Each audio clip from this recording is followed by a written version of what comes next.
আমার একটা ছোট ভাই ছিল। সে ক্লাস শ্রেণীতে পড়ে। সে আমাকে প্রায় বলতো, আপু আমি তোমাকে বিয়ে করতে চাই। তার মুখে এসব কথা শুনে আমি বলেছিলাম এ হয় না। তারপর একদিন রাতে হোটেলে নিয়ে যা করেছিলা তা যদি জানতে চান তাহলে গল্পটি মনোযোগ দিয়ে শুনুন। আমার নাম সুমাইয়া, বাবা মায়ের আদরে একমাত্র মেয়ে।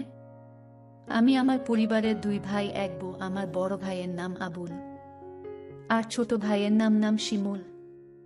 আমি কলেজে 2nd ইয়ারে পড়ি। আমার বয়স 20 বছর। আমার লাইফ আর 10টা মেয়ের মতো স্বাভাবিক না? অনেকেই বাজে মন্তব্য করতে পারেন, কিভাবে বিচার করবেন সেটা আপনাদের ইচ্ছা। আমি কলেজের 1st ইয়ারে পড়ি। আমার ছোট ভাই শিমুল মাত্র ক্লাস শ্রেণীতে পড়ে। শিমুলকে আমি ছোটবেলা থেকে অনেক স্নেহ করতাম।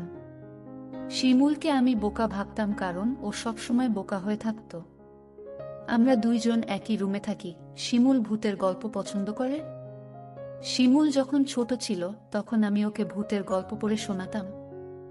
শিমুল ভূত এবং ভূতের গল্প ভয় পায়। শিমুলকে যখন ভূতের গল্প শোনাতাম তখন গল্প শুনে ভীষণ ভয় পেত, কিন্তু তারপরেও গল্পগুলো শুনত। কলেজে ওঠার পর আমার মনটা সবসময় অস্থির হয়ে থাকত। কলেজের ছেলেগুলো সবসময় আমার পেছনে লেগে থাকত। আমি কাউকে পাত্তা দিতাম না, কারণ আগে মনে করতাম আমার পরিবারের সবাই খুব সম্মানিত। আমার উচিত আমার পরিবারের সম্মানটা ধরে রাখা। একদিন শিমুল কোনো এক ভূতের ছবি দেখে মোবাইলে মুভি দেখে ও ভীষণ ভয় পায়। এতটা ভয় পায় যে নিজের বিছানায় একা ঘুমাতে ভয় পাচ্ছিল। শিমুল আমার কাছে এসে রিকোয়েস্ট করে যাতে আমি ওর সাথে গিয়ে ঘুমাই। আমি প্রথমে ওকে নিয়ে খুব হাসাহাসি করি, কিন্তু আমি দেখি ও সত্যিই ভয় পেয়েছে, কিছুতেই একা ঘুমাতে যাবে না। কিছু উপায় না পেয়ে আমি ওর সাথে শুতে গেলাম। আমার উদ্দেশ্য ছিল এই যে শিমুল ঘুমিয়ে পড়লে আমি নিজের বিছানায় ফিরে আসব। অনেকক্ষণ হয়ে গেলে আমি ভাবলাম শিমুল ঘুমিয়ে পড়েছে নিঃশব্দে। ওর বিছানায় ছেড়ে নিজের বিছানায় চলে এলাম। কিছুক্ষণ পর শিমুল ঘুম থেকে উঠে বসে আমি দৌড়ে নিজের বিছানায় ছেড়ে ওর কাছে গেলাম। ও ভয়ে চিৎকার করছে। আমি শিমুলকে বললাম, কি হয়েছে তোর? শিমুল বলল, আপু তুমি আমাকে রেখে অন্য রুমে চলে গেলে কেন? আমি একা একা থাকতে ভয় পাই, তাছাড়া আমি ভূতকে বেশি ভয় পাই। ও কান্না করা শুরু করছে। আমি শিমুলকে সান্ত্বনা দিয়ে বললাম, লক্ষ্মী ভাই আমার, তুই আর কাঁদিস না। আমি কথা দিলাম কাল থেকে তুই আমার রুমে একসাথে ঘুমাবি। সত্যি বলছো আপু? কাল থেকে আমি তোমার রুমে ঘুমাবো। হ্যাঁ সত্যি বলছি আমার ভাই একা একা রুমে ভয় পেয়ে কষ্ট পাবে, এটা আমি চাই না। আমি বুঝতে পারলাম ভয় পেয়ে আছে। আমি কোনো উপায় দেখলাম না শিমুলের পাশে শুয়ে পড়লাম। শিমুল কিছুক্ষণ পরে ও চিৎকার মেরে উঠল। আমি বললাম, কি হয়েছে শিমুল? শিমুল বলল, আপু আমি ভূতের স্বপ্ন দেখেছি। শিমুল তখন ভয় পেয়ে গেল। আমি বললাম, আমি তো তোর পাশে আছি। শিমুলকে আমি যতখানি বোকা ভেবেছিলাম আসলে সে ততখানি বোকা না। এখন থেকে প্রতি রাতে শিমুল আমার রুমে ঘুমায়। একদিন রাতে শিমুল আমাকে এমন একটা কথা বলল, শোনার পর আমার দম বন্ধ হয়ে আসছিল। ও আমাকে বলল, আপু তুমি অনেক সুন্দর। আপু আমি তোমাকে বিয়ে করতে চাই। আমি বললাম, বোকা তুই এসব কি বলছিস? আমরা বিয়ে করতে পারবো না।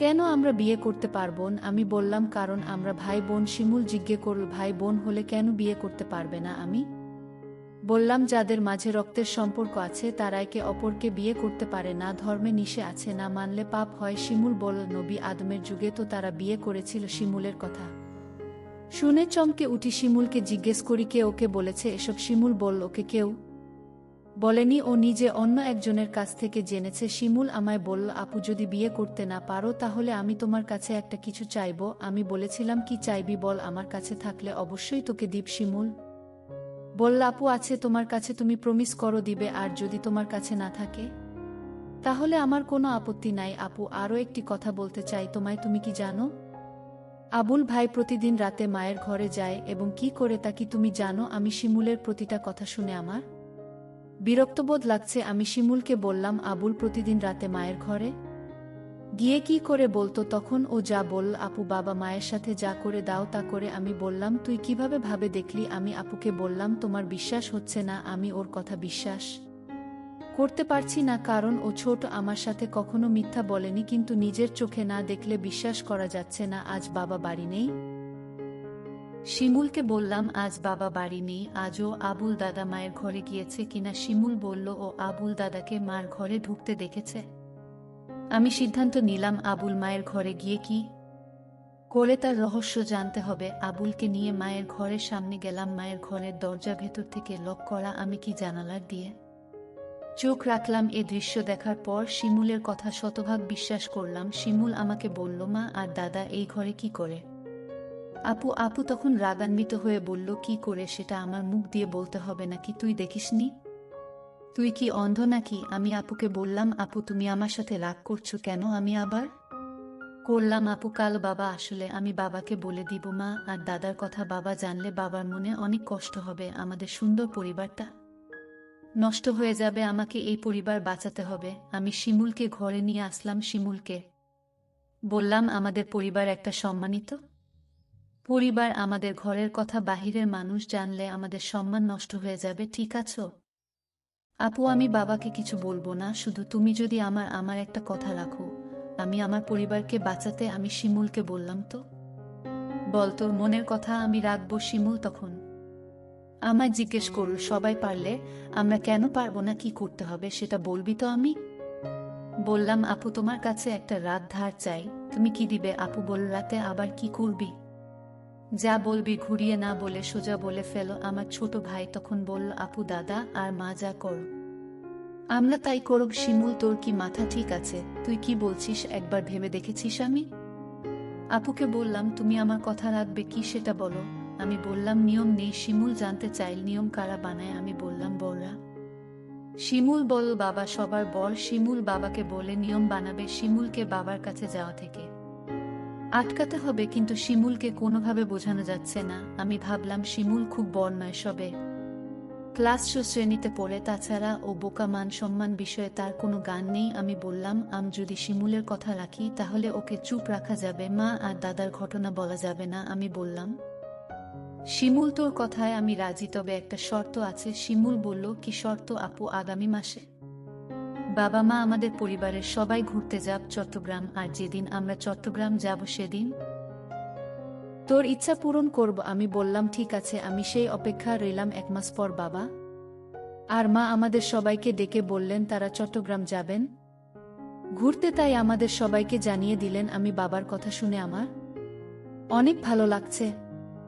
এতদিন পর আমার মনের ইচ্ছা পূরণ হবে। আজকের মতো আমি খুশি, কোনোদিন হয়নি। আমরা চট্টগ্রামের উদ্দেশ্য করে রওনা দিলাম। তারপর চট্টগ্রামের এক হোটেলে গিয়ে আমাদের পরিবারের সবাইকে নিয়ে উঠলাম। শুধু 2টো রুম ভাড়া নিতে পারলেন। বাবা আর মা নিজেদের জন্য একটা রুম নিলেন আর আমাদের 3 ভাই বোনদের জন্য অন্য রুমটা দিলেন। আমরা সারাদিন চট্টগ্রামের দর্শনীয় স্থান ঘুরলাম। সন্ধ্যায় ক্লান্ত হয়ে হোটেলে ফিরলাম। ফ্রেশ হয়ে খাওয়া দাওয়া সেরে যে যার রুমে চলে গেলাম ঘুমানোর জন্য। রুমে 2টো ডাবল বেড ছিল, একটাতে আমি শুলাম আর অন্যটাতে শিমুল আর আবুল দাদা। আমরা সবাই ক্লান্ত ছিলাম, তাই বিছানায় শুতেই চোখে ঘুম চলে এলো। আবুল দাদা ঘুমিয়ে গেছে, আমারও ঘুম ধরেছে। এমন সময় শিমুল আমার কাছে চলে এলো। আমি কোথায় শোবো? আমার তো আবার ভূতেরে ভয় লাগে। আমি বললাম, তাহলে আমার পাশে এসে ঘুমাতে। বাইরে বৃষ্টি হচ্ছিল, পরিবেশটা ঠান্ডা ঠান্ডা ছিল। আমি আর শিমুল এক বেডে শুয়ে পড়লাম। রাত যখন গভীর হলো আমি আপুকে কানে